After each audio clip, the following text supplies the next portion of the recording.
Hello, everyone. Welcome to Celsius 233, your go-to place for fiction book summaries. Today, we will immerse ourselves in The Two Towers by J.R.R. Tolkien. The Two Towers, published in 1954, is the second volume of J.R.R. Tolkien's epic fantasy trilogy, The Lord of the Rings. It continues the story of the Fellowship of the Ring as their paths diverge, dealing with themes of friendship, sacrifice, and the battle between good and evil. The narrative unfolds in two parallel arcs, following Aragorn, Legolas, and Gimli in their pursuit of Merry and Pippin, and Frodo and Sam's perilous journey towards Mordor. Plot summary. Under the shadow of distant mountains, the great horn of Boromir shattered the air. The company was broken. On a blood-soaked field near the river Anduin, Boromir lay among the bodies of countless orcs, arrows piercing his strong frame. His final words charged Aragorn with protecting Gondor, but grief weighed heavily on the ranger, Legolas the elf, and Gimli the dwarf. Their fellowship shattered, the three resolved to pursue the orcs who had seized Merry and Pippin. Meanwhile, Frodo and Sam had slipped away, bearing the One Ring deeper into the treacherous lands of Mordor. Aragorn, Legolas, and Gimli became tireless hunters, their swift feet tracing the brutal path of the Uruk-hai across the plains of Rohan. Their pursuit brought them face to face with Eomer, a marshal of the Riders of Rohan, who revealed that his men had slaughtered the orcs but had found no trace of the hobbits. Hope faltered, but the three pressed on, tracking faint signs of Merry and Pippin's escape. Their path led them into the shadowed forest of Fangorn, where they encountered a figure thought lost, Gandalf, now transformed into Gandalf the White. Reborn and stronger, he rallied them to a new purpose: the defense of Rohan against the corrupt wizard Saruman. Meanwhile, Merry and Pippin, captives of the Uruk-hai, endured torment and fear. As their captors clashed with rival orcs, chaos erupted, and the hobbits seized their chance to flee. They stumbled into Fangorn Forest, where they met Treebeard, an ancient and mighty Ent. Wise and deliberate, Treebeard took the hobbits under his care. As they shared their tales, the Ents awakened to the threat Saruman posed to their forest. Their wrath stirred, and Treebeard called an Ent moot, a great gathering of his kin to decide their course. Slow as stone, the Ents deliberated, but their anger burned bright. At last, their march began, shaking the ground as they stormed toward Isengard.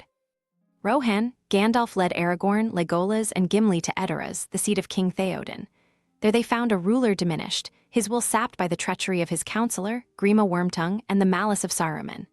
Gandalf broke Saruman's hold, restoring Theoden's strength and resolve.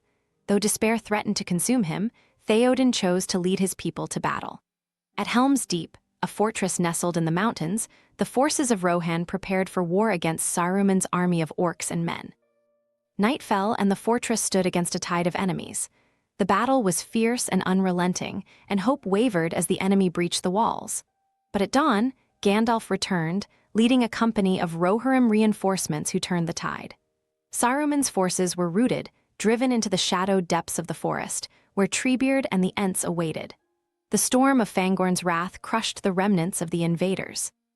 The victors pressed on to Isengard, where the Ents had already unleashed their fury. Saruman's stronghold lay in ruin, its machinery and armies drowned by the waters the Ents had summoned. Merry and Pippin, now safe within Treebeard's care, greeted their friends with joy. Yet Saruman himself remained, trapped in the Tower of Orthanc. Gandalf sought parley, but the wizard's pride and malice left him a prisoner of his own making. A mysterious orb, the Palantir, was recovered from the tower, its power both a boon and a danger. Far to the east, Frodo and Sam faced trials of their own.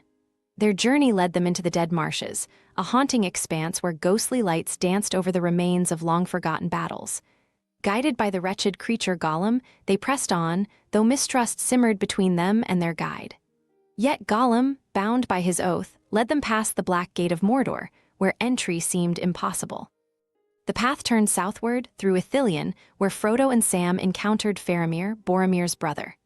Though wary of the ring's power, Faramir proved a wise and noble ally, offering aid without succumbing to temptation.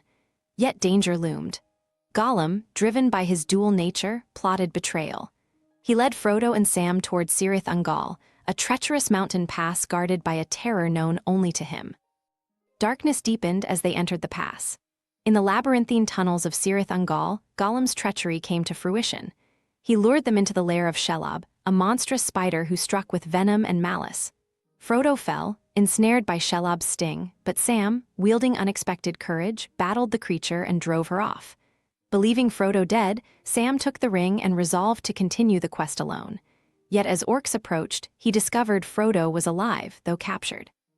Driven by loyalty and desperation, Sam steeled himself for a perilous rescue. The paths of the Fellowship diverged, yet a single purpose bound them: to resist the encroaching shadow.